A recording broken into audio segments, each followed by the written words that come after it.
Have you ever walked into a room and instantly questioned if your voice belonged there? Have you ever stayed silent, not because you had nothing to say, but because fear told you you weren't enough? What dream, idea, or truth have you swallowed, just to keep the peace or play it safe? This story is for anyone who's ever shrunk in a space God called them to stand tall in. Because your voice is not a mistake, it's a message. Hey family, welcome back to Life Lessons at the Crossroads. I am Sienna. Have you ever walked into a room and felt too small, too unqualified, like maybe your voice wasn't needed or wouldn't be heard? This is the story of the day I almost stayed silent, but chose to speak anyway. This is the room I was afraid to speak in. Tanya had been invited to a roundtable meeting with community leaders, pastors, nonprofit founders, and advocates she admired. She had a seat at the table, but her confidence stayed in the hallway. As the meeting began, she listened, nodding, smiling, but shrinking.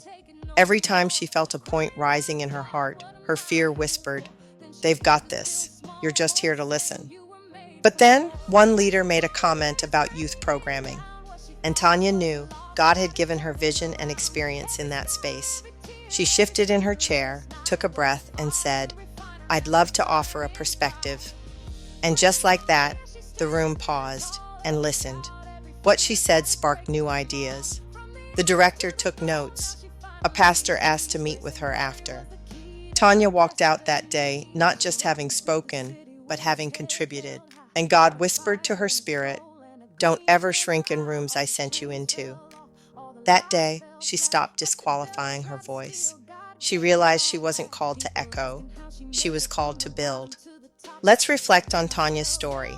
Jeremiah 1:7 reminds us, "Do not say, 'I'm too young.' You must go where I send you and say what I command." Deja's story reminds us, you don't need a title to have a voice. You don't need a degree to have value. If God put you in the room, you belong in the conversation. Don't let fear silence what heaven assigned you to speak. So next time you feel small, remember, the room may be big, but your purpose is bigger. Thanks for walking with us.